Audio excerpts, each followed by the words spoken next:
मंडळी, आपला शेजारील देश आणि कुत्रा यामध्ये काहीच फरक नाही. दोघांचीही शेपूट वाकडी ती वाकडीच. बरोबर ओळखलत, आम्ही पाकिस्तान बद्दलच बोलतोय. या भिकारड्या देशानं पुन्हा भारतात काहीतरी अनिष्ट करण्याचा डाव रचला होता. पण त्यापूर्वीच आपल्या सुरक्षा यंत्रणांनी यांच्या 4 जिहाद्यांच्या मुसक्या आवळून डाव उधळून लावला. या टोळीचा डाव काय होता? भारतातील निवडून आलेलं सरकार उलथवायचं आणि त्याहून भयानक आपल्या लोकशाही, आपल्या संविधानाऐवजी भारतावर शरिया कायदा लादायचा होता.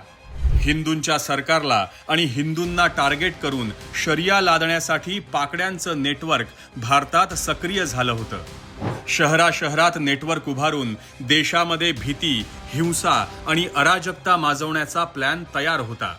पण लक्षात ठेवा, हा नवा भारत आहे. इथे 140 कोटी जनता जागी आणि सुरक्षा यंत्रणा सजग आहेत. ज्यांना लोकशाही उलथवायची आहे त्यांचं स्वप्न इथंच चिरडलं जाईल. कारण हा भारत आहे.